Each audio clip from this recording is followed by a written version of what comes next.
Hello, everybody. Adam Parks here with another episode of Receivables Podcast. Today, I'm here with a very exciting guest, Vrinda Gupta with Sequin, who's going to talk to us about voice AI, artificial intelligence in general, and boy, is this a qualified individual. I had the opportunity to meet Vrinda for the first time at the ACA conference and then spend some time together building our relationship at the RMAI Executive Summit in Vermont recently.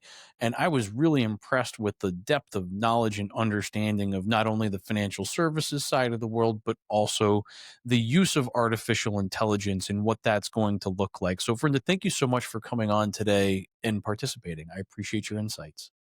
Thank you so much for having me, and thank you for the kind introduction. Absolutely. So for anyone who has not been as lucky as me to have an opportunity to share a meal together and actually get to know each other, could you tell everyone a little about yourself and how you got to the seat that you're in today? Yes, absolutely. So, as context, I started off my career at Visa, and I worked there for half a decade building credit cards and managing compliance and audits for top 10 issuers. My main product that I had the opportunity to work on was actually the Chase Sapphire Reserve credit card. And I loved that project. It was incredible to work on such a genre defining product. But when I went to apply for the product I helped create, I was denied. And I've told that story a million times now, and it still doesn't get old. And so, after that, I just realized there's a lot of opportunity in our financial system to build. And after many incredible years at Visa, decided to leave Visa, get my MBA, and then become an entrepreneur. One of the pieces that was really interesting when I was at Visa on the compliance side is, top 10 issuers, but all financial entities are quite heavily regulated. And I do believe that's for the best, right? Ultimately, these are touching real consumers and touching real consumers' lives. And my first company was actually a neobank geared towards women. As, I experienced my own denial there and thought there was a lot of opportunity. And running a neobank was quite interesting also from a compliance standpoint, because every single word matters, right, in marketing materials. And we actually had members of the FDIC reviewing our marketing materials. And I think being on the other side of the table gave me a really good view as to how important compliance is, and the importance of every single word, and also the interpretation of it all, right? And so my second company now is Sequin AI, and we're building AI voice agents. And how we got here was as I was evaluating all my experiences across Visa, building out a neobank.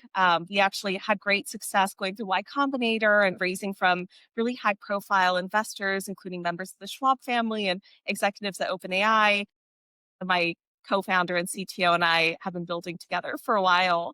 We looked at the intersection of a heavily regulated industry and the incredible innovations that are happening in AI, especially as it relates to AI voice agents. And we got really excited about the challenge around building in a very heavily regulated industry like collections, but also being able to have this very human, empathetic conversation as well. And we looked around and, we thought that we've actually been on all sides of the table here. We come from this heavily regulated industry. I've managed audits. We've been on the other side of regulators. And, this is it's a really big space, right? And ultimately, I believe if you're able to bring down the cost of loan servicing, then ultimately that brings down the cost of credit for everyone. And so it's a very exciting mission to be working on. And it's led me to really get excited about all of the things that are going on in AI. And the last thing I'll say here is, Adam, is I really appreciate this platform because this is moving so quickly, right? And being able to keep on top of what's going on and really understand it, I think is quite challenging, even for us who are building in this space. And so being able to educate and understand, okay, how exactly does this all work under the hood is a really exciting opportunity for me here. Well, the AI race has just begun. We're at the very beginning of what's happening. And I think people might envision that we're further along than we are because there were so many products that came early to the market that were pitching things that I don't think were really, they were pitching 2 years ago products that I don't think have really been available to the last 3 months in terms of the reality of actually creating those. I've always been, or I have been, a little hesitant to start pushing down the AI path because it didn't feel like we were really there yet in terms of being able to speak. And we've identified 6 main use cases for debt collection companies to roll out artificial intelligence. And to me, workflow analysis, data pending, negotiation, some of these other things seem to be, we'll call it lower hanging fruit, more back office things, was just where I felt more comfortable starting to roll it out. But over the last probably 3 months, maybe since like June or July of 2025, I've really started to go, okay, like, wow, these are starting to sound real, because things that I listened to at the beginning of the year, let's call it December of last year, January of this year, just weren't at the same quality level that we're starting to hear and see today. I mean, how do you feel about this pace starting to move forward? Is this a realistic trajectory? Are we going to start looking at AI in the same terms that we've looked at, let's call it the data storage curve over the last 20 years, where it's exponentially on the rise year over year? Like, what's your expectation over the coming 12 to 18 months? It's incredible the pace of innovation, right? And as you mentioned, what's been possible in the last few months here was not possible last year, Mhm. this time, or maybe it was possible, but it was cost prohibitive, right? And so it's so incredible to see the pace and the fact that GPT-5 just launched a few days ago. I mean, that's so exciting, right? And you see these meaningful performance improvements that are game changing for industries, right? And are changing the way that industries work overnight. That's not just a phrase, right? It's truly overnight. Mhm. Something is launched and now things are markedly better. And so the AI technology is something that I'm extremely bullish on, and it's not a fad. It's here to stay, and it's real and it's working too. So I'm just extremely excited about the pace of technology here. And I think it is more a matter not of if you will be adopting AI, but it's more when you will be adopting AI, right? And where on the adoption curve do you?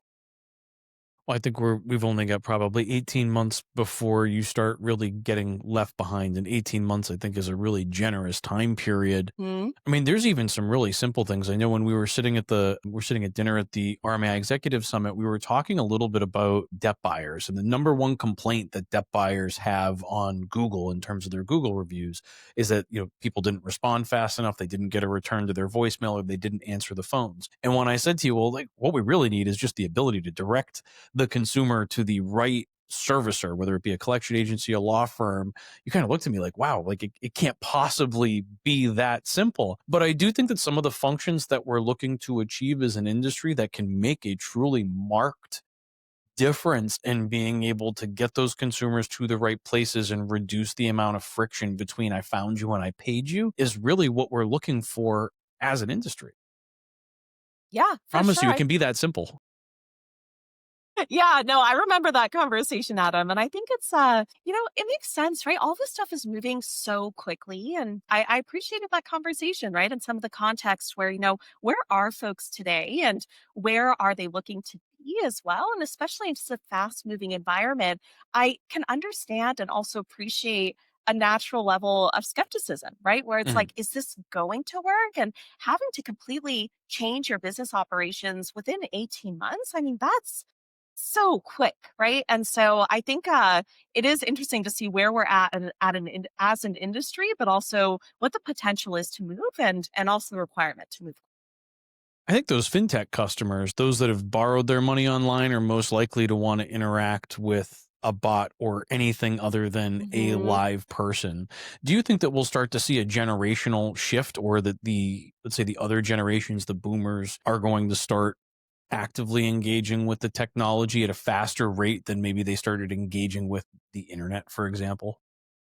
I mean, I think what's interesting is a lot of this is kind of a step function, right? So you're able to interact with these technologies and they work, right? And so one of the pieces that I've been talking a lot about has been, when you are interacting with an IVR, right? And it's saying, okay, tell me a little bit about your problem. And it's just listening for keywords, right? And I think you put it really well, Adam, in terms of if then statements, right? And the reason that you're smashing the talk to a human button is that this isn't actually solving your problem.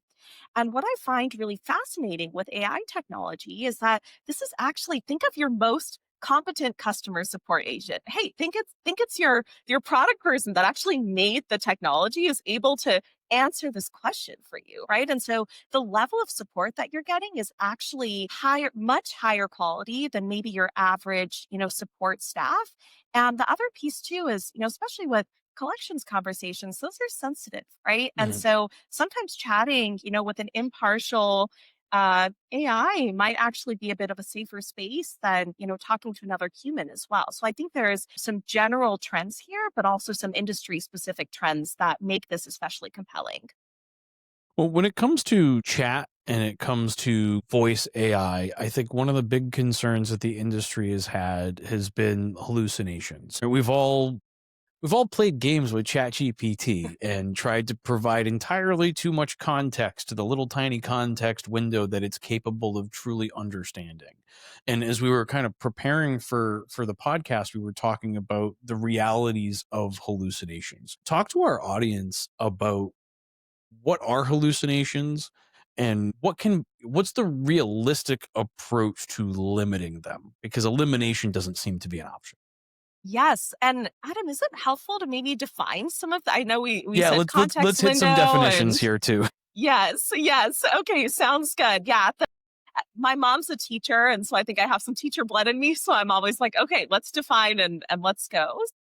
I mean, 101, right? LLM, large language model, right? And essentially what these things are is it's essentially a lot of text that is brought together and trained on. And so it's kind of probabilistic, right? And so based off of, all of this information, how might a conversation go given some context, right? And so the way these LLMs are trained is they're actually trained to please and they actually really want to answer your question, right? But the challenges happen one in terms of context windows as you just mentioned, Adam. And a definition of a context window is basically you don't want the conversation to remember every single thing that's happening because that's just going to take a really long time.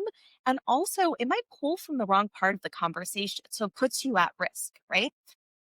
The second piece is in terms of what you need to think about in terms of how these things are trained is they also aren't going to know anything they don't know, right? So if there's Mhm, something specific that it needs to know in order to please, it's just going to say, well, probably this is the answer, right? And mhm. that's basically a hallucination is, hey, based off of what we know, this is what we think the answer is going to be.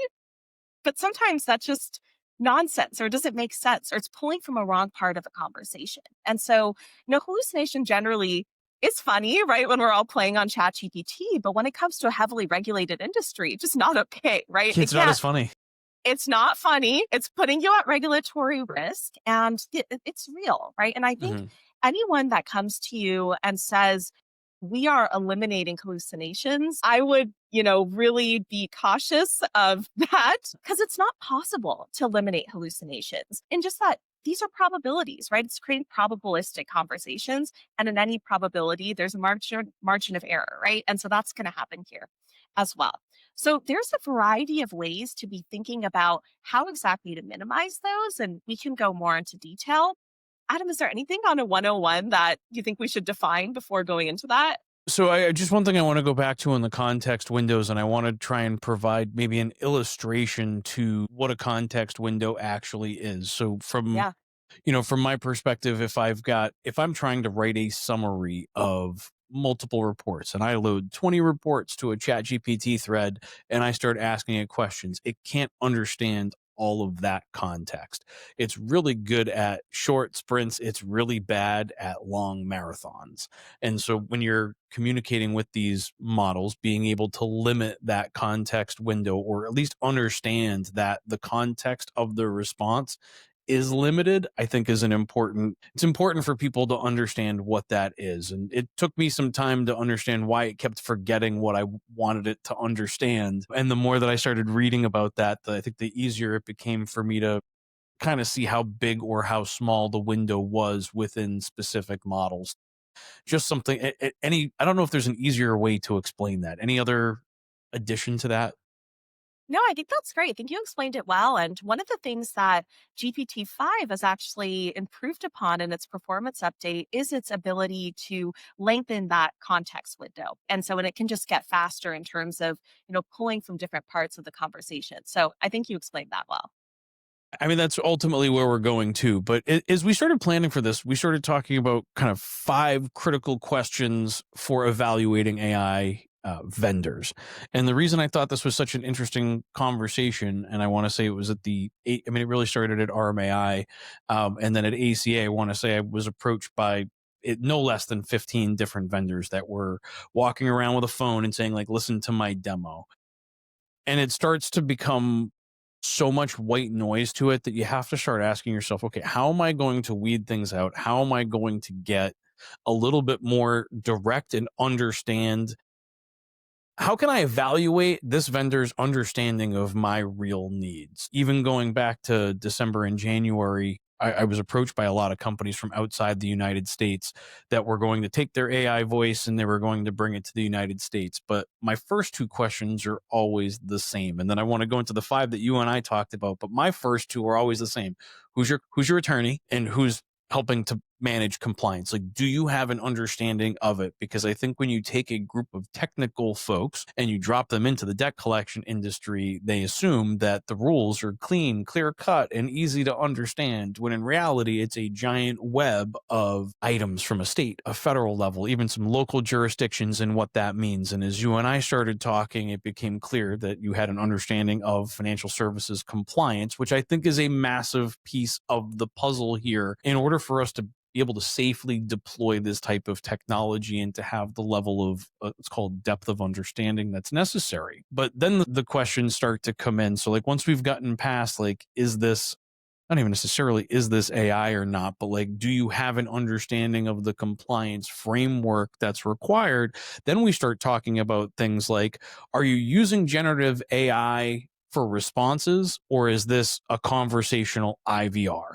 And you had mentioned a little bit about how the conversational IR is really looking for those keywords, but talk to me a little about why those things are different and what somebody should ultimately look for when you're trying to find the needle in the haystack here, when you're trying to find like a vendor that actually can assist with your needs and cut out some of that white noise. How do you identify whether this is an agentic AI response or if this is a conversational IVR system?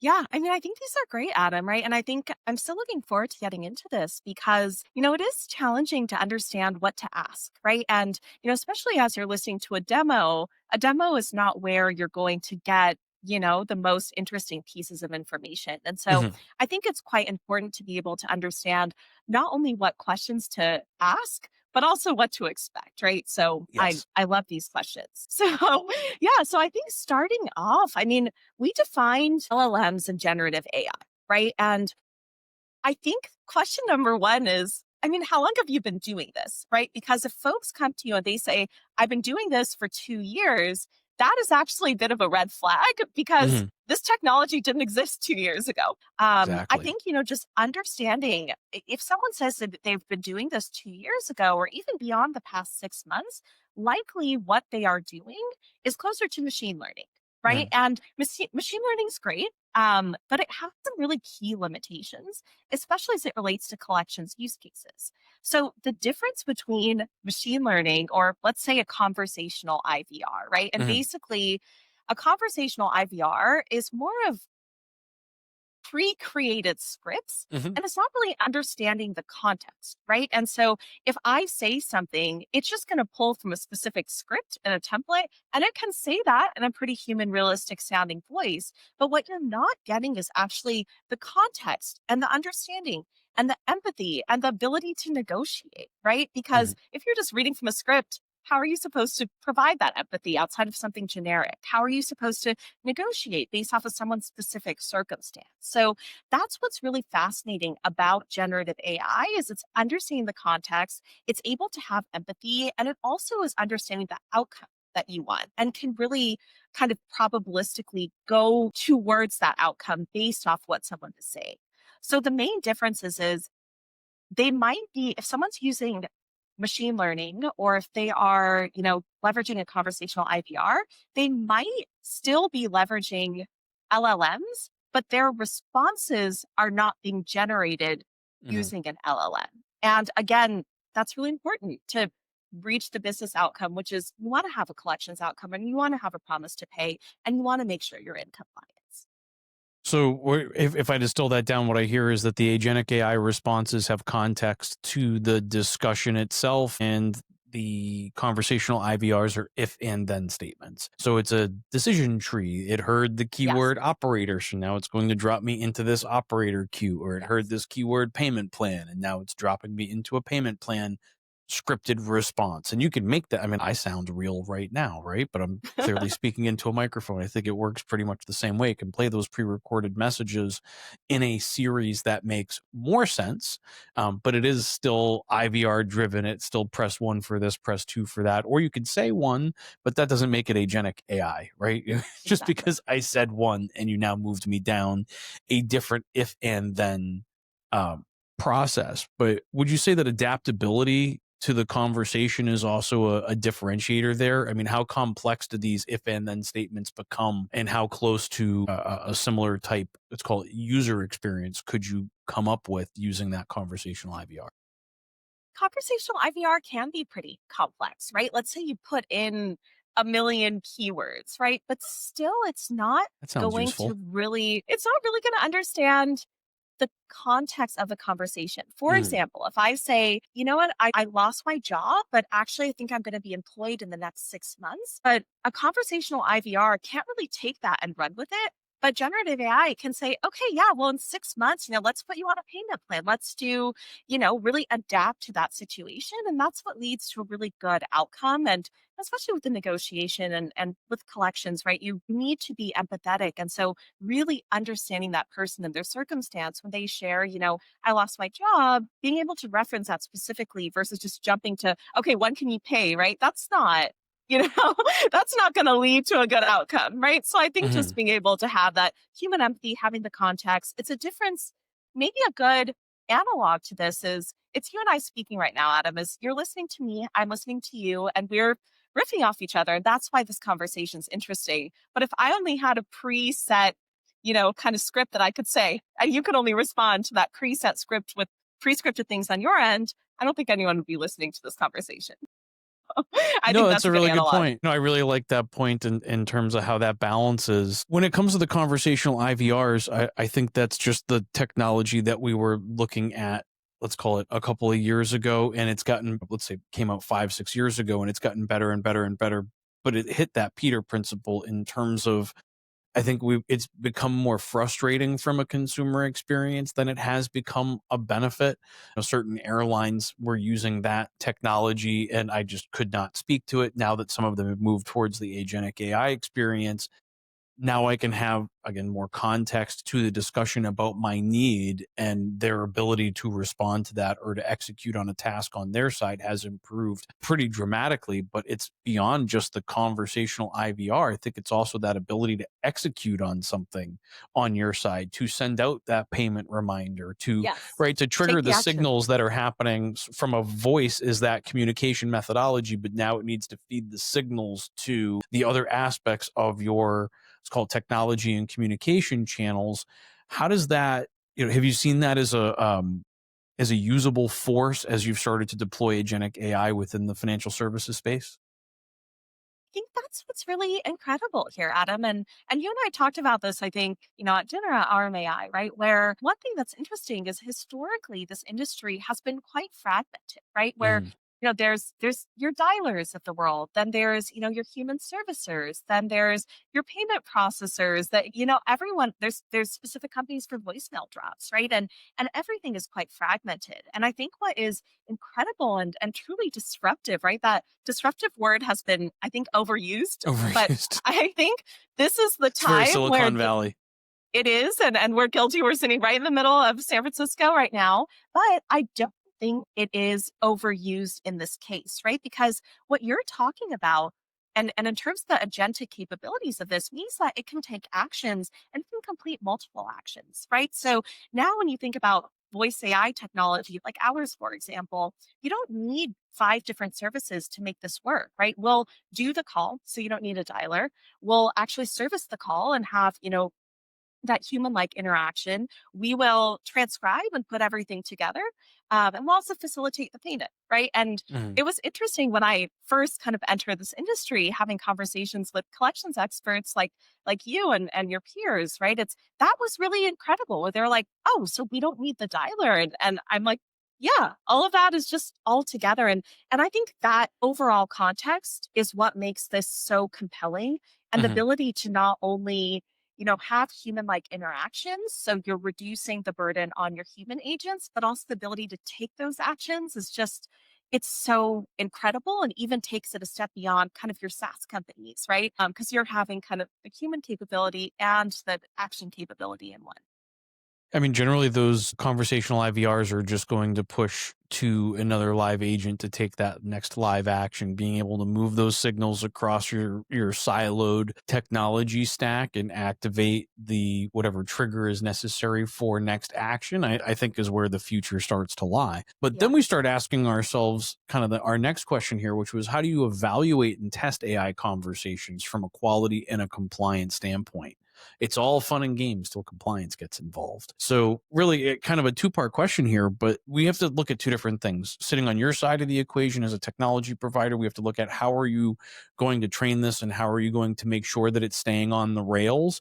And then from a buyer's guide perspective, what questions do they need to be asking? And even what questions should they be asking in a live demo to demonstrate the breadth of the product in front of them? I think this is a great question, Adam, because again, listening to a demo, it's going to sound great, right? You make a Everyone's demo demos. sound however you want it to sound. That's why they call it a Yes. demo. Exactly. That's a good way to put it. This is the crown jewel of all these AI companies is basically how are you evaluating a conversation, right? So, of course, on the front end, the prompting is really important because ultimately that's what's going to guide the conversation. Mhm, But also, how are you evaluating those conversations and how are you evaluating them for three things we say, right? The first is how do you make sure the conversation itself went well, right? Is mhm. this interrupting someone? That's a big thing, right? Interruption handling. As I was interviewing collections experts, I asked, actually, what's your number one tip for me? And is there any kind of secret sauce we can put into our AI? And they said, just listen, right? And interrupting and interruption handling is a big piece of voice AI, right? And so I think just understanding, how did that call go? Mhm, The second thing you want to look at is what was the business outcome of the call, right? Did it get a promise to pay? Did you actually receive a payment? Whatever else. Did someone say cease and desist, right? And is it capturing that action, right? It's all of those kind of business outcome pieces. And then the third piece is from the regulatory side. And as you're talking about previously, right, there's federal regulations, there's state regulations, there's district by district regulations. So just making sure that the conversation is not putting you at risk. And now, as we talked about at the beginning of of our conversation here, every single word matters, right? And the order of that word matters as well. So making sure that your same engineers that are kind of creating your product, you want them to have a really intimate understanding of the regs and mhm. not even just what the regs are, but how are the regs interpreted, right? Are they looking Yeah. at, recent cases that are coming out? Are they members of these associations, right? To understand, okay, this is not only what the reg is, but how is it being interpreted? How is it specific to your specific asset class, to your demographic, right? And then how are you taking those learnings and then putting those intentionally back into your original prompt? And I'll add Mhm. one thing here, Adam, that's really it's a question I get frequently and I just feel the need to share it on this platform Please. is the question I get so much is, well, I just want this to self learn and I just want this to be out the box and I don't want to deal with it. I don't want to put any more resources into it.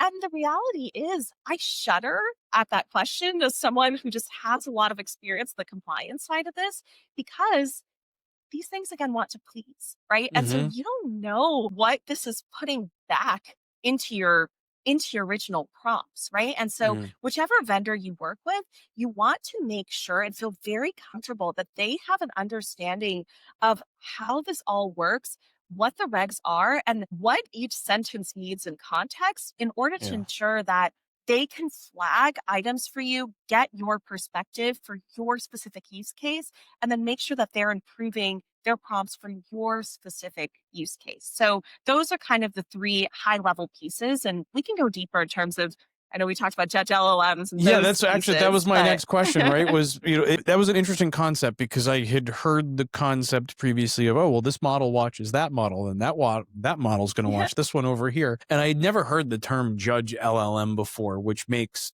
all the sense in the world. Could you talk to yes. the audience about what that actually means and put it into the context of voice AI? Yeah, for sure. So again, all of these AI companies, we are building evaluation suites, right? Because Hmm. how do you know the conversation went well?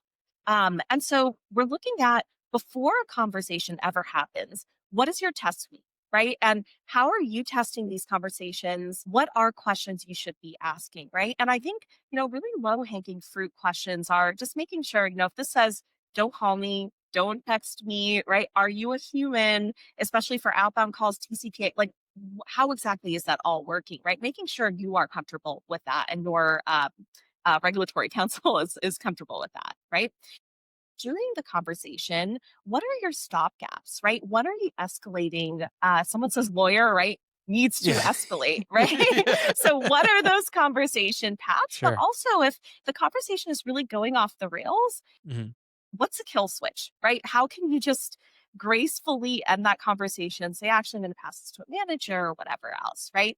And then post the conversation, that's where you can have a lot of fun, right? And fun in that you can get compliant, I guess, is maybe the right way to say, what's fun here. And some of the kind of industry jargon that I'll share is judge LLMs, right? And essentially what a judge LLM is exactly that. It's a different LLM that's actually trained to evaluate the conversation. Hmm. And you may have multiple different judge LLMs. Again, as I mentioned, one can be for how the conversation flow went, the second could be on the regs, and the third could be on the business outcomes. Hmm. And you will kind of have these little mini models, and that will evaluate the conversation for you. And then it'll kind of surface insights for you and help you understand, okay, hey, is the way that something was said, was that, maybe not the best way to say it? And next time, make sure you don't do that. And it's just, kind of replicating what you do with a human agent, where, you have a new collector coming on board, you have a trainer, you're spot checking some of these calls. But what's great about the Judge LLM is you're spot checking every single Hmm. call, right? Across all of these different verticals, which is quite powerful, especially in regulated industries like this one. I mean, that was one of the first moving AI products into the space was the ability to start listening to 100% of the calls and be able to Yeah. feed forward to those live compliance professionals the specific calls with the highest probability of a need of their manual review. So I think that's something that the industry has become, somewhat comfortable with. But the idea of the model watching the model or multiple models watching what's happening here, I think can help to increase the level of comfort that organizations have in deploying this type of technology at scale and in the wild, because it's all fun and games when we're Yes. playing in the sandbox. But as we start to roll things out at scale, having these additional risk mitigation tools, knowing that hallucinations can never be zero, but we can put these types of things in place to continue to constrict those risks and mitigate our risks in those challenges. One of the things that I've started to recognize early on as voice AI has started to move into the space that there seems to be two business models that organizations are using to deploy this type of technology into the space.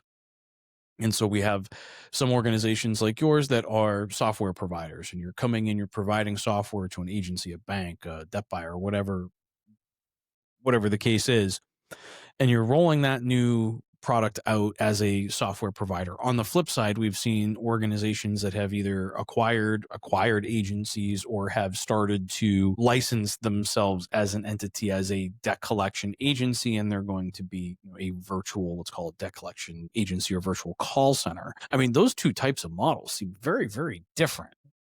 What brought you to choose the path that you chose for your organization as a software? This is it's an astute question and can only come from someone who's really looking at the landscape deeply. So I appreciate this one, Adam. So, this actually steps, sorry, were you going to say something? No, no, no. Go ahead. So, the reason that we are taking this software first approach actually stems from my experience at Visa. And that's more on the origination side, right? And what's really interesting is so I worked on the US consumer credit team. However, Visa had a variety of different geography specific credit groups because it's quite different across geographies, right? And Hmm. even when you think about Asia, there are three different groups of credit, of consumer credit within Asia, right? Because each of these geographies differ a lot. Cultural attitudes towards lending, the way that these products work, the way the products have to work, right? They're all quite different and quite specific. And I think what is very interesting about AI in general is the ability to hyper personalize to specific use cases, right? So, whether that is to geography, whether that is to your specific demographic, whether that is your specific asset class, whether that is, days past due, right? Whatever, or maybe, you've been subject to regulation in the past and there's something that, you really need to be on top of, or maybe there's new regulation that's come in that's affecting your asset class, right? We all know that's going on. And so, being able to be a software provider allows you to hyper personalize and really take the lead from whoever you're working with, right? Whether that's a creditor, whether that's a servicer, right? You can say, hey, let me take your best practices for your very specific use case. And, it's not really a one size fits all. And I think that also allows, to go very deep in collections, but also be able to go. Ultimately, Hmm. there's so much opportunity in terms of lending in general, right? From the origination all the way to the collection charge off side as well. And so that's quite exciting too.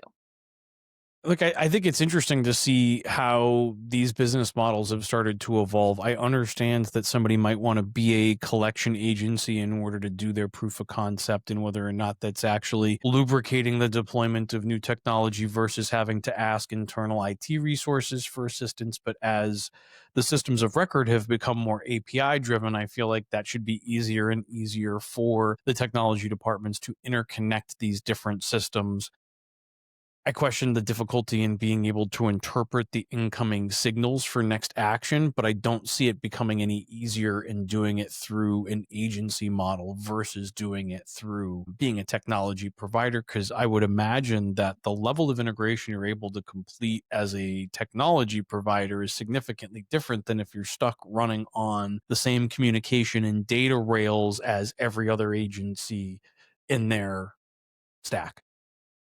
I mean, that's really exciting, right? And going back to kind of what we are talking about previously with kind of the state of the current state is things are quite fragmented, right? And I Hmm. think that's how you do get a better view of an individual and a borrower and of a business is to be able to kind of see across the board, what are the communications, what's working, what is your tech stack, right? And being able to evolve.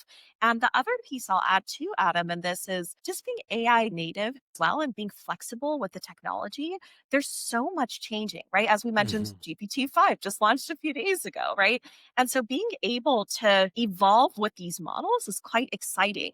And one tidbit I'll share, and I think we'll probably go into this with speech to text and text to Yeah. speech. So maybe I'll kind of pun on this a little, but it is very exciting when you are built as a technology first company because Mhm. you're able to take advantage of all the amazing and rapidly evolving technology that's in this space to create a best in class solution and keep on evolving. As we've looked at the questions related to what should I be asking of an AI vendor, one of the things that we were talking about was, does your team have experience in the US financial regulations? And one of the things that I don't think we pointed out as we talked about it earlier was the B2B versus the B2C environments. And I think there's an interesting challenge here as I've talked with organizations that were coming in from outside the United States, and they said, we're going to go to consumer debt collection because, if I'm not mistaken, the United States represents roughly 25% of the entire global market of consumer debt collection, but the regulation comes with that. Whereas in the B2B environment, higher balances, I question how AI will start to impact that particular marketplace, but with a significantly lower barrier to entry, I can imagine that some organizations are starting to look down that path. What drove you towards the B2C focal point for your organization?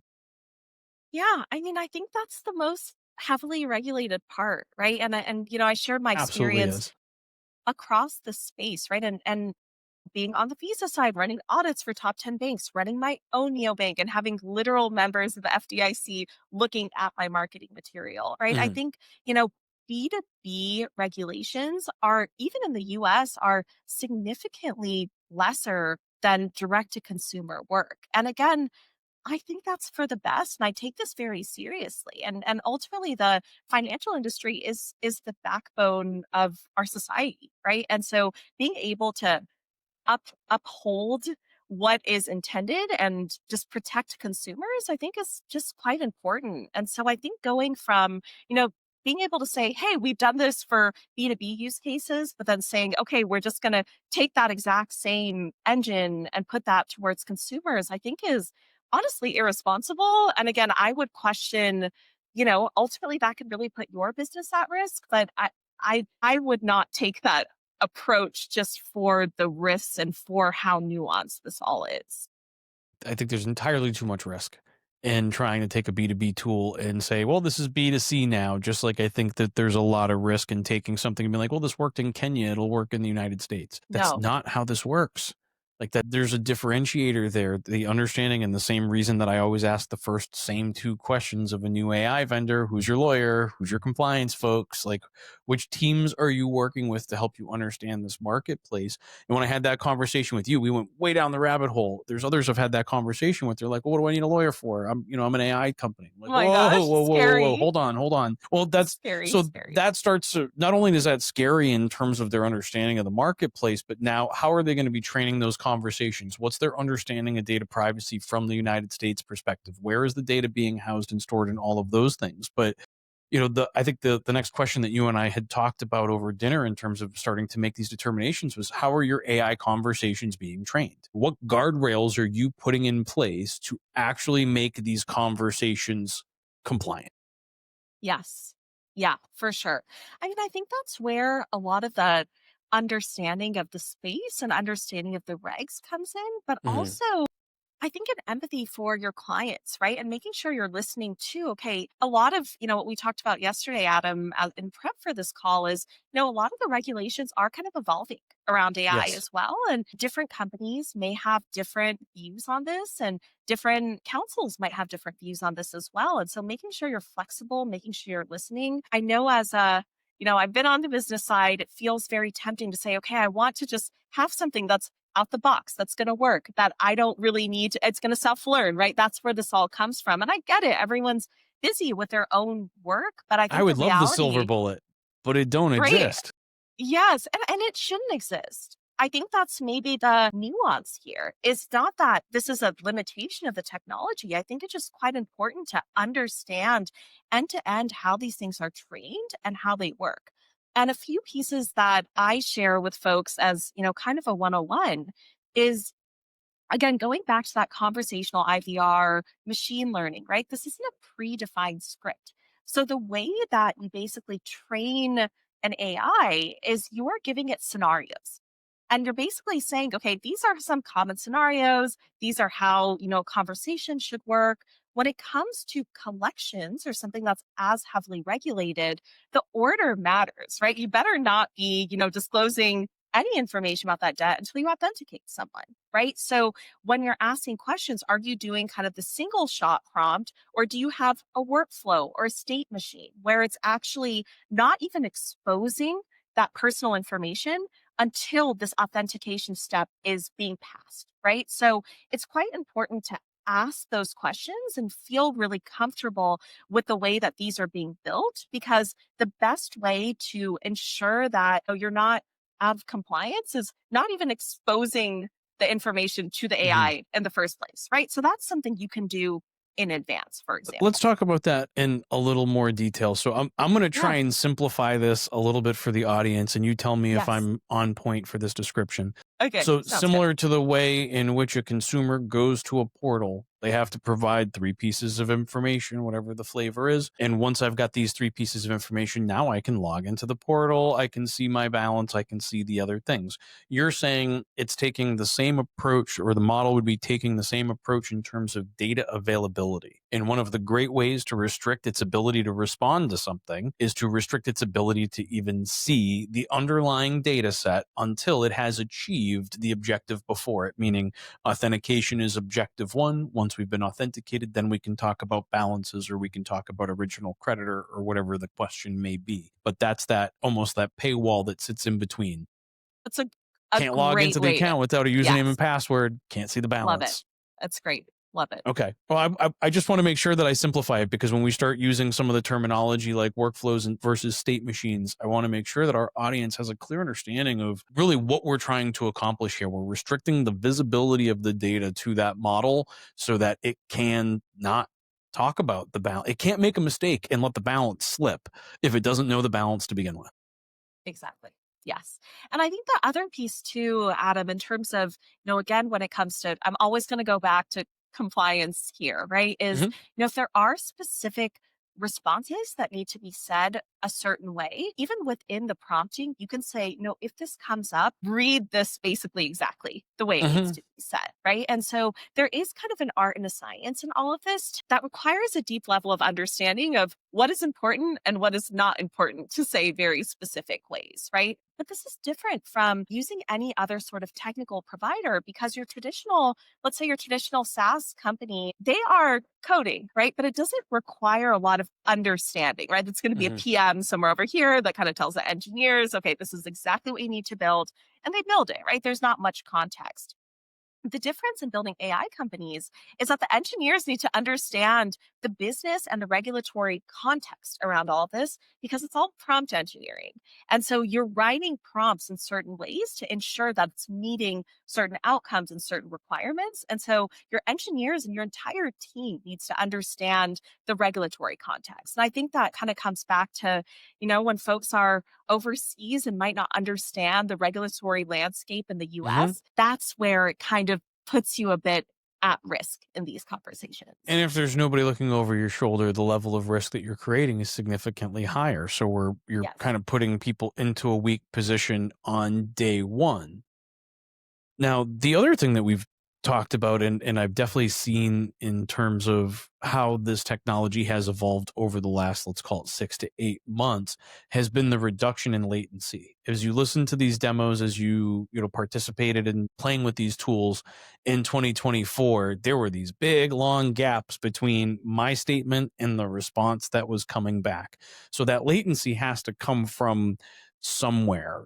Talk to me about how you've been able to reduce that latency to such a level to where these conversations now sound significantly more natural, almost to the point of falling into the uncanny valley of artificial Yes. intelligence. Yeah, for sure. I mean, I love this conversation, right? Because especially with voice AI, the latency is quite important, because anything over half a second, essentially, of a pause starts to give you pause, right? It's like, hey, did they hear me? Did something happen? Did they drop? Right. And so having that consistency kind of makes you fail the Turing test a bit, where you're not going to think that you're having a human realistic conversation. So having Mhm. the latency low is quite important. And there are different ways to do that. But before I get into that, should we talk about text to speech Yes, here? I Is think this this is the how moment? I think this is the moment that we really start talking about, like, This that is the that moment. reduction in latency for the future comes from an ability to translate differently. So you explained Yes. this to me at dinner. I thought this was very interesting. So I'm please help our audience understand. Sounds good. You and me, half a bottle of wine in, talking about latency is a good time. My idea of a good time. Okay, so one thing that is amazing about AI voice agents is the fact that the latency is quite low because of what is happening under the hood. And the difference between Adam, you and I having a conversation is that we're just listening to each other and we're processing that real time, right, in our brains. What's actually happening today with LLMs, the way that voice AI works, is it's actually not understanding the speech, it's understanding the text. So it's converting the speech into text putting it into the brain, which is your LLM, that's actually taking the text and then spitting text back out and then converting that back into speech. And what's amazing is that this is actually happening pretty quickly. Imagine if everything you said to me, I needed to write down, and then I need to process it, and then I need to write it back, and then I need to say it back. That would take us a really long time, but these are doing it quickly, right? And there's a lot of ways to optimize that, and we'll talk about that, right? The benefit of being kind of AI native and tech first is there's a lot of innovation happening. And so one of the interesting innovations, a lot of work that's being done right now is Mhm. actually on speech to speech technology. And it exists. It's not good. And again, maybe tomorrow it'll get good, right? With the pace of how this is all going. But Mhm. today, if anyone's selling you speech to speech technology, I'd be quite wary of that because it's not great at interruption handling, right? It's also, there's a lot of limitations around it right now. But when it does get good, which I think it will soon, it's pretty incredible like what it can do, right? Think Mhm. about from a collection standpoint, think about some of the regs, right? And if you are trying to make sure you're not harassing someone, a lot of the time that person might perceive themselves to be harassed, right? Mhm. And the words that they're saying might not really be indicating how they're feeling. They might be saying something sarcastic, right? There might be something in their tone. So when you actually The have the context. speech. Exactly. Yeah, part of the context is the tone, right? If, Mhm. you say something sarcastic, it's not just looking at the keywords. And so today, most of what's happening is it's looking at the keywords and then it's assessing risk, right, based off of what's being said. But in the future and shortly here, we'll be able to get the speech to speech technology good enough where it can really understand the tone and context and make sure you're not violating any of the regs, which I think is quite fascinating. So, lots going on in terms of how this all works. Going back to your original question in terms of how you can decrease latency in conversations, a lot of that comes back to the context windows, Mhm. which is essentially how much of the conversation it's remembering, right? And so limiting those context windows is helpful, right? So Mhm. you don't have to go back to a ton of different conversations, but also the way that these are built, you can decide, you can turn up or turn down how quickly you want it to respond. Mhm. And faster is not better, right? Because faster can mean that you're cutting people off, which is a problem, right? And we've heard that a lot with, some of even the demos, right? Mhm. Where it's very eager to please. And so it's going to respond very quickly and that can cut someone off. Right. And so there's different things you can do in the conversation, but there's also, ways that this is actually the conversations are created and prompted that can reduce latency. When you say that the models are eager to please, I think it was one of my attorneys who reminded me that ChatGPT is the equivalent of a drunk frat boy. It's going to be wildly confident in everything that it says, regardless of the truth behind its statement. And that, I mean, that kind of My changed my gosh. mind frame a little bit. So I just wanted to throw that one out there. I thought that might make you laugh a little. I love it. The other thing is when you talk about the speech to text and then bringing that text back to speech, to me, it reminds me of when my wife and I first met before she spoke English. So in her mind, everything that I said to her in English, she then needed to translate to Portuguese, think about that response, retranslate it back to English, and then respond to me again. And I think about it in very much the same way versus being fluent in a language and then Yes. being able to listen in English, respond in English, right? Process it in English. And I do think beyond even latency, I think that's where the context starts to get better and better. It may not be the increase of the context window, but it's understanding of the other elements of human context. Because in that same communication model with my wife, so much of our communication was hand based.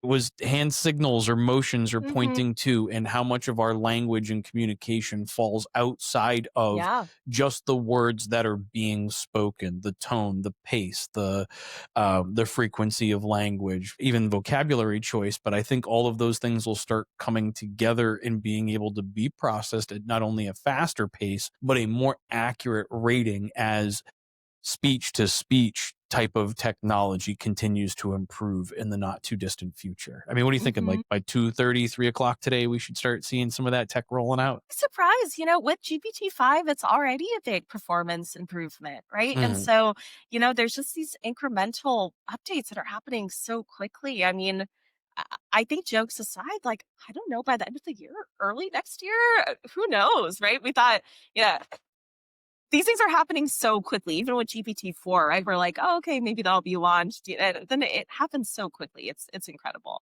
Yeah, look, 5 coming out. I mean, 4 came out at the beginning of this year. 5 is already out. I mean, we saw 4.5 for deep research. We're seeing these other models that are coming out, but that constant evolving of the technology. I mean, really, the only exponential curve I've ever seen like this before is the data storage curve. Since 2009, with there was a 2007 or 9 with the advent of the iPhone, right? Like the amount of data that the world creates is exponentially rising year over year. This year we start rolling out 200 megapixel phones. So how is that going to impact, right, the volume of worthless pictures and videos that we're now storing in the cloud, Yeah. and how much more storage is necessary? I start thinking about this in very much the same way. I realize that those aren't really tied together, although I think data storage and processing power and artificial intelligence do all tie together. But that's the only time I've ever seen something that was that exciting, that was that exponential. And now Mhm. to not move into artificial intelligence today is like not moving into the internet for your business in the late 90s. It's either, right, like Barnes and Noble regrets not moving in that direction sooner. I mean, there's a lot of organizations I think that regret not making those moves. And, the future.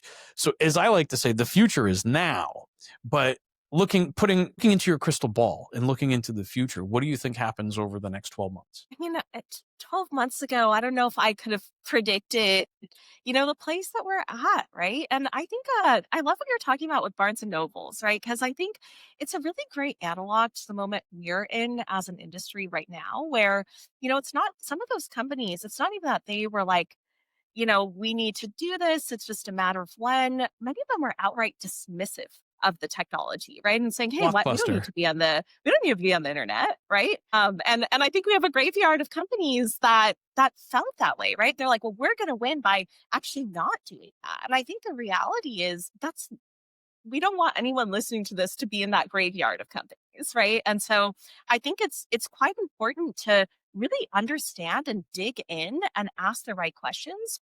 Also, Adam, maybe at this point in the conversation, a few red flags we've called out, right? Is Please. one, we never hallucinate. There is a 0% chance that this is going to say something wrong, and nothing from a compliance standpoint bad can happen to you when you're using AI. If someone saw that, I would run, I'd end the call and be like, gotta go, right? Getting another call, gotta go. I think Mhm. the second one is, not having that healthy respect for US consumer regulations. And Mhm. especially when it comes to, different asset class by asset class, and just saying, no, this worked overseas for a different use case. It's going to work here too. Believe us, like it was great for their business.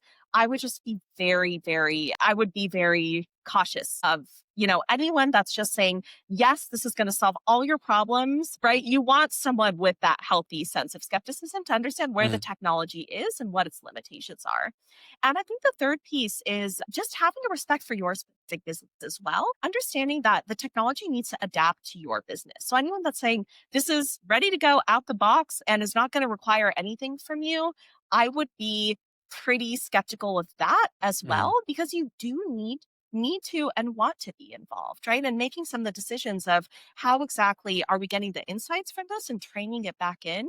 This is going to be an ongoing process that you want to be involved in. And it's not, one and done. And I think that's why a lot of creditors we talk to are interested in working with vendors like us, right? Where it's, this is going to be consistently evolving in terms of the learnings, in terms of the regulatory landscape, in terms of what AI can do. And so you can't just say, okay, this is a 6-month project. We've put our engineers on this and now hands off and this is going to work forever, right? It's not and it shouldn't, right? Because Mhm. you're going to be outdated. I think you need to look for those partners that are on that growth curve, meaning that the partners that are going to not sell you a product today, but are going to work with you to evolve that product over time, because Yes. that's what we're going to need. Because like you said, we can't even predict what's going to happen in the next 12 months. I mean, debt collection technology has been rather predictable for the last 25 years. Now, Hmm. all of a sudden, everything has become unpredictable. We don't really know what's going to roll out next, but we tend not to be first movers in terms of deploying technology. And I think Reg F opened the window a little bit here, and hopefully we'll see a door get opened at some point so we can really start moving into new technology. But when you look at the rule sets that are built for our industry, they were written in the 1970s. Yes, we got a fairly recent update, but even when that update in Reg F rolled out in 2022, that also did not contemplate the use of artificial intelligence in a variety of ways. And I think a lot of what we're talking about deploying today wasn't even a pipe dream 3 years ago. And so, how are they supposed to foresee that into the future and what that regulation is going to look like? So, I think it's important as an industry that we look at regulating and managing ourselves, putting those judge LLMs and things in place to help us understand the massive volume of communications, because the whole world is not going to live in a template forever. And as we start moving Yes. out of those templates, as we start moving out of those conversational IVRs and turning ourselves into new and interesting technology, I think that's what the consumer is looking for, especially over the next 10 years, that evolution of comfort level. Just look at the comfort level that consumers have found over the last 10 years in using subscription models versus paying or buying for, buying things outright. I don't even think you can walk into AT&T and buy a phone anymore. You have to put it on the installment plan and then Mhm. you can pay it off at the end of the first month, which is the weirdest thing I've ever heard in my life, but it talks to me about the comfort level that these consumers are having. That preference set has only been over the last 5 to 10 years. And it really started off with Adobe, Netflix, and a few others that really grew that subscription base. Now it's the foundation of your general consumer's economic life cycle. So, what is Mhm. that going to look like? And what kind of changes might we expect to start seeing in terms of the comfort levels of engaging and interacting with artificial intelligence? These are really big questions, Adam, right? I think ultimately looking at collections, you have to look at the lenders and the originations and the different products that are out there, right? And it's quite exciting what's been going on over the last few decades in fintech, right? And there are these alternative lending models, right? And most BNPLs today are reporting to credit bureaus, right? So what does that actually mean when it comes to collections and charge offs? I get really excited about the different innovations and ways to access capital, but that also means that everyone in the industry is kind of trying to understand how these products work, right? Whether that is the originators themselves being like, hey, what should our risk model be around this? And they're constantly tweaking that, right? Or, whether it's the credit bureaus who are looking at this and saying, does this specific construct, like, does that work? Whether it's the network saying, hey, does this work within our existing structures, right? So I think a lot is changing, which is exciting. And even looking at Gen Z lending and borrowing behaviors, how they're looking at credit, how they're looking at BNPL, right? All of these different asset classes really mirror the way that our society and especially, geography by geography is moving. So I think it's quite interesting. And I think that's why, on the collection side, really understanding what was the motivation around the originations of this type of product, it's also Mhm. going to differentiate in terms of what your collection strategy is. So I think there's a lot happening in this space, which is very interesting. All from an innovation standpoint, from a regulation standpoint, from, you know, technology companies like ours from that standpoint enabling different things as well. So I think it's an especially exciting time, but coming from an industry where, as you mentioned, things have been pretty consistent over the last few decades, this is an inflection point. Mhm. And I'd be curious, Adam, you're so well connected. Everyone loves you. What is the perception right now in the marketplace? Are people excited about that change? Are they scared? Like, how are people feeling right now, especially folks who have been in an industry that hasn't, needed much change over the last few So decades? that's an interesting question. 2023, the TransUnion survey said that I think it was only 24% of organizations were even going to explore artificial intelligence. Like they were dead set on it. And then it increased pretty significantly, and I wanna say it was around 48% last year, said that they were going to start deploying artificial intelligence or they were looking at it. I was just peeking at the numbers earlier today, for the active survey and already starting to see that increase happen. So I think the comfort level is increasing. The biggest challenge that organizations have is, have you ever met an IT department that had, like, additional resources available to take on a new project? No, of course you haven't, Never. because there's immediately an accountant there to cut that team in half if they feel like they're overfunded. So I think that's a big part of the challenge, is actually being able to operationalize and connect to these different systems. Now, as the platforms have become more modular and API driven, I think those opportunities have opened up to a point in which it's a far more realistic opportunity. I think organizations are seeing that. I think they're moving away from the closed systems in order to favor those open API platforms, because, like we say, the AI race is just beginning. And so if my software provider is going to tell me that they're the best, they've got the best chatbot and they've got the best workflow tool and the best this, there is no way that you are the best at every use case of artificial intelligence in this space. That's not realistic, because then I look at organizations like yours that are laser focused on doing one thing really, really well. And they tend to do that one thing really, really well. How well could you do what you're doing now if you also were attacking five other use cases simultaneously and trying to manage the back end database that connects everything? To me, it's about that level of flexibility for the future, because we don't know who's going to win the AI race at this point. We just started. I feel like there's massive opportunity right now to start deploying these things. I think the more comfortable the consumers are with it and the more ubiquitous the type of technology becomes in non-regulated markets, the faster their comfort level will start to arrive. But I think what's been driving the industry towards these types of technology solutions is an increase in the volume of accounts and a decrease in the liquidity of that same underlying consumer. And whenever that happens, we have to do more with less. We saw it in Yes. 2008. We saw it in 2012. We saw it. We've seen it through multiple cycles now. And as we're watching that change, the more comfortable the consumer gets with this, the easier everything is going to become. And if we're going to have to do more with less, I think using smart tools is the way to go. I recently did an interview with a gentleman who has deployed a lot of digital technology into his collection agency. And in response to that, rather than letting people go, he's moved them into first party servicing. And now they're handling a higher volume of accounts, but they're able to put live people on those things that require live people. And their Yes. focal point has been on that strategic redirection of making sure that the right person is talking to the right person, and that's driving the value for not only the end user but for the client as well. And because a collection agency is an intermediary between two parties, so how can I simplify that intermediary process as much as possible? How can I deploy my client level requirements? How can I deploy my portfolio level requirements and make sure that those are being managed appropriately while at the same time meeting the needs of the consumer? Love this response, right? Because I think, a lot of some of the questions I get, spicier questions, let's say I get, is, hey, is your goal to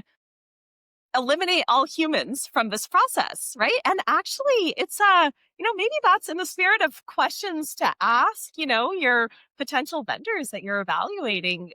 What is their opinion on that, right? And I would say personally, I don't think that is the goal, nor do I think it should be the goal, right? And I think, to your point, Adam, around reallocating resources to higher value activities, Mm, that is the goal here.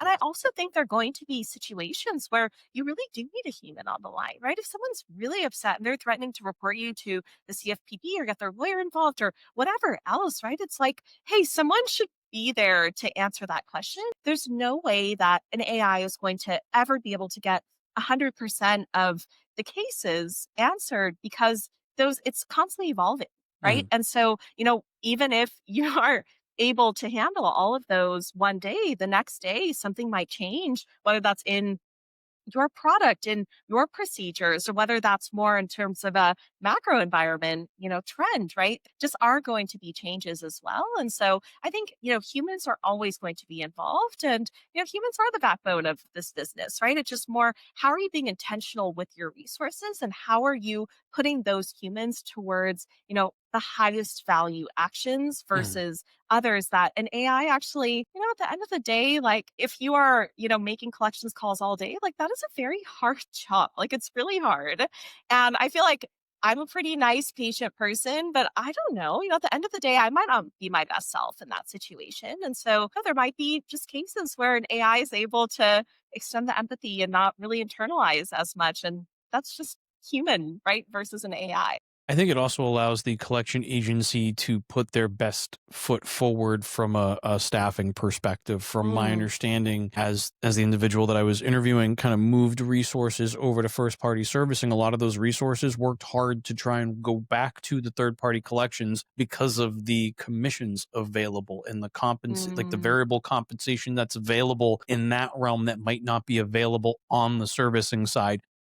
As artificial intelligence continues to change the face of our industry over the next 6 months, Rinda, I'm going to have you come back so that we can continue this conversation and Yeah. keep our finger on the pulse of not only what's happening in the space, but what's happening with the technology and how that technology can be realistically deployed at this point and how those use cases are going to be modified and changed over the next 12 months.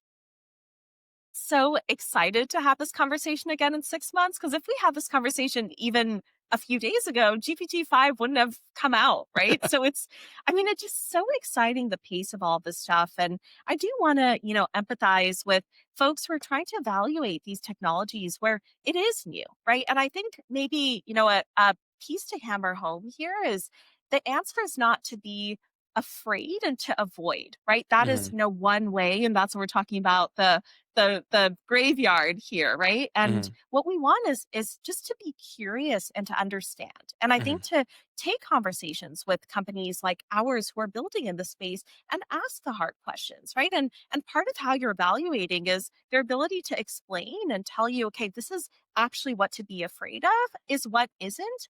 And for the things that are scary, how do we mitigate that risk? And really understanding like your existing processes are putting you at risk as well, right? And so, this is going to be less than that, but also, yeah, how do we put safeguards around it? So I think just making sure, especially as it's new technology, the teams that you're working with are going to be very critical in helping you stay up to date as to what is the latest and also help you kind of look over your shoulder and to make sure that, you're not exposing yourself to any risks that you may not even be aware of.